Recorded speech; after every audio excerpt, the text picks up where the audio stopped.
Hey everybody, welcome back to the Hip Horse. Tommy D, Johnny, Lowe. Thanks for joining us, everybody. We made it to the Preakness. We're going to do our Preakness video here for you on the Hip Horse.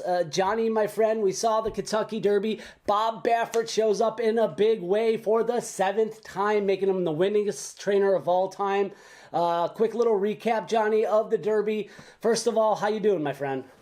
Doing fantastic. What a Derby that was. It was a nice quick track. We got a real crisp time. It was 2:01 flat. I honestly, it was one of those derbies where we didn't know what to expect going in, as always. But this year we really didn't. Without the Lasix and there was no rain. It was kind of it seemed like an unusual year this year. Medina Spirit went out there. Johnny V took him straight to the front. They wired the field. Mandaloon, that Brad Cox horse. Boy, I thought he was going to get him going down the stretch, and Medina Spirit just dug in. But he was right there with him the whole way, as well as Hot Rod Charlie and Essential Quality, and right there you got your Superfecta. Yeah, Johnny, it was a great race, and Medina Spirit, we had him outside the bubble. We didn't mention him as a long shot. With Bob Baffert having Life is Good in his concert tour, we talked about third stringer here. Medina Spirit, doesn't matter who Bob Baffert gets, knows how to get the Kentucky Derby done, and the win there, Johnny. Like I said, winningest trainer, and Johnny V, what an unbelievable ride there. It's like we saw it one other time, like he's done it before, maybe last year. But anyways, we're talking the Preakness here. And if you hit the winner there, Medina Spirit, on our contest for that Victor Espinoza signed Triple Crown ticket, you're in first place, everybody. And you keep going, because if you pick the winner of the Preakness and the Belmont, you're going to get that ticket. I believe there's only 2 or 3. I will update that up in the notes below. So take a look at that for that free contest. And if you don't know what I'm talking about, you can win a Kentucky Derby signed Triple Crown ticket by Victor Espinoza. Just put the winner of the Preakness down in the comments down there, and you're still in the contest, everybody. Enough of that, Johnny. Let's take a look at the field here for the Preakness. This is going to be a big day. I know this is party central, Johnny. I have never had the opportunity to make it to the Preakness, but I heard it's just as big of a party as the Preakness. So there's going to be a lot of people there on the infield at Pimlico. So let's get right to it. Let's take a look at the field. Crowded Trade first. Chad Brown is going to be training this chestnut colt. Broke its maiden in January to start his career, Johnny. Very lightly raced, 3 starts.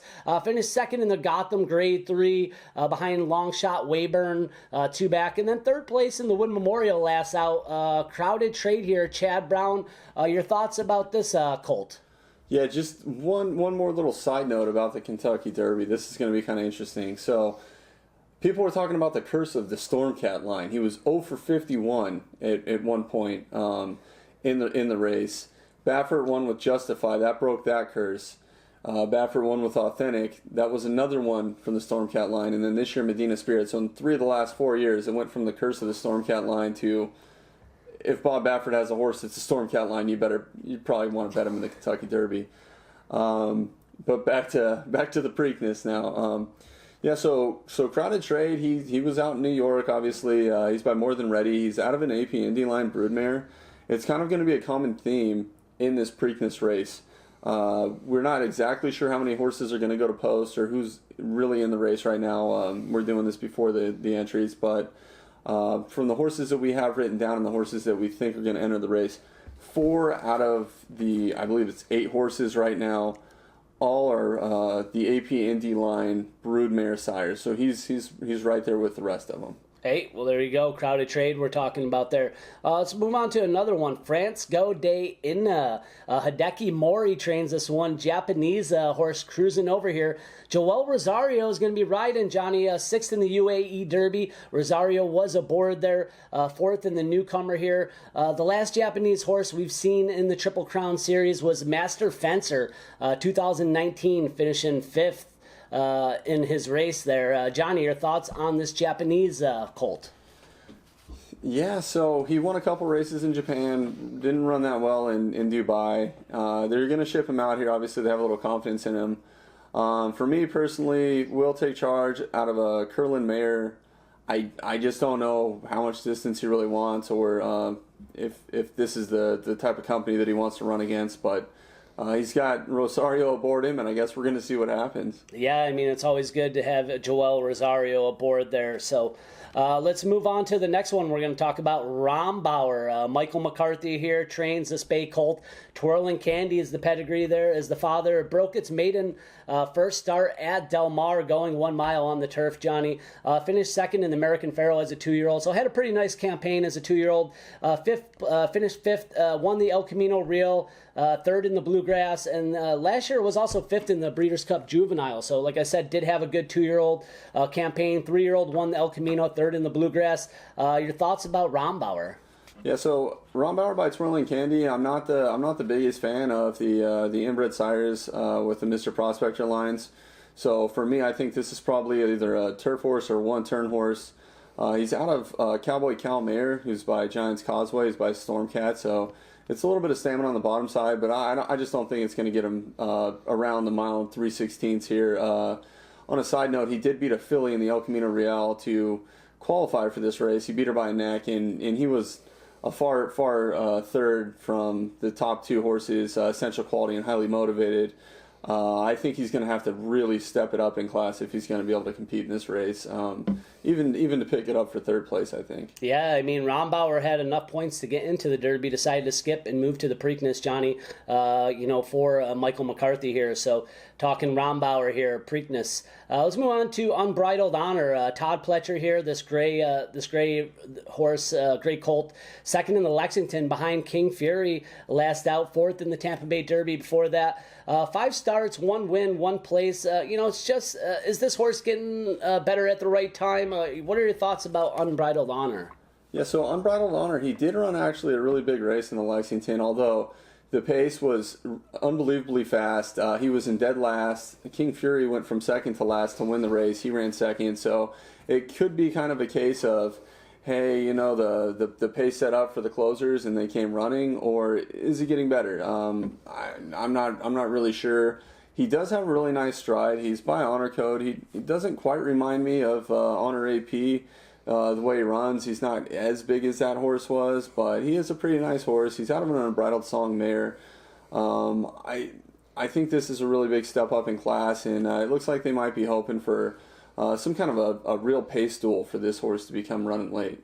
All right, we're talking about Unbridled Honor here, trained by Todd Pletcher, trying to go for the Hall of Fame this year. Solid trainer, Todd Pletcher, as we know, training this gray colt. All right, Johnny, we took a look at some of the field there. Now we're going to focus in on a couple horses that we believe could get into the mix here onto your exotics and maybe has a small chance to win the race. Let's take a look at Ram first here. Dwayne Lucas, son of American Pharoah. It did take 8 starts to break its maiden here, Johnny. It's been all over Keeneland, Churchill Downs, Oaklawn Park. Won 2 in a row, including an allowance at Churchill Downs on May 1st. So your thoughts about Ram? As we know, Dwayne Lucas, a solid trainer, old school, can get it done. Your thoughts about Ram? Yeah, so Ram's kind of an interesting horse. Like you said, he took forever to break his maiden. He was even up for $50,000 in a maiden claimer. Nobody took him. He came back. He won a really nice allowance race, and truly, this is Dwayne Lucas's backyard, the Preakness. He's won this race 6 times. He loves the race. I would expect him to put this horse in here. And the thing that intrigues me about this horse is it's going to be the first horse by American Pharoah to run in the Preakness or the Kentucky Derby. So this is going to be an interesting showing of what American Pharoah can do here. He's out of Miner's Secret by Mineshaft. That's the AP Indy line right there. His half-siblings are pretty famous. Cole Front, winner of $1.8 million. Although he was a miler, I mean, it was a really classy horse. You've got Conquest Titan, who is a black type, and Laffy, who's a black type in Europe. So whenever you're looking at a pedigree where the broodmare has dropped 3 other black type horses, you got to pay attention. I think it took a while for this horse to get going, but maybe Lucas found the secret to motivating this horse, and he could show up. It's a really nice cross. Yeah, I mean, hey, 6-time winner. I like that. Dwayne Lucas on the Preakness here. So coming not for fun, Johnny, coming to win the race, I would say. All right, let's move into our top three. Let's do our top three here. Midnight Bourbon. Steve Asmussen trains this bay colt here. Number 5 on the hip horse in the Kentucky Derby. Top 5, Johnny here. This horse won the Lecomte, 3rd in the Risen Star, 2nd in the Louisiana Derby. Seems to get in the money besides that 6th place finish in the Kentucky Derby. As we know, a little bit of a trouble trip. But Midnight Bourbon, what a big colt here. A lot of talk about this bay colt. What are your thoughts on Midnight Bourbon in the Preakness? Yeah, you know what? I think if Midnight Bourbon would have had a little better trip, I think he would have been right in there in contention with those horses in the Kentucky Derby. And the fact that Asmussen's running him right back in the Preakness shows that he came out of the race well. I don't think it took too much out of him. It didn't look like he was straining too hard down the lane. So I think that's a good sign. And the horse has been running every race. He's been fighting every fight. He ran a lot in Louisiana, and they're pointing him towards this race. He's by Tisnow.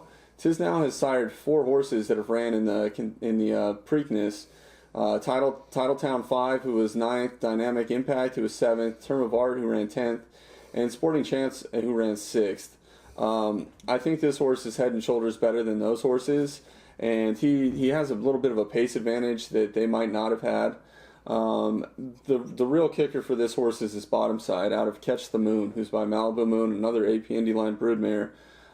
His half-siblings, Gervin, who was a $1.6 million earner, Pirate's Punch, and Cocked and Loaded were also black type as well. So every single horse that this broodmare Catch the Moon has dropped have just come out running. And I don't see why he's going to regress here. I think he's going to be a really big contender in this race. Yeah, Johnny, some solid names of some horses you're mentioning there. Definitely remember some of those.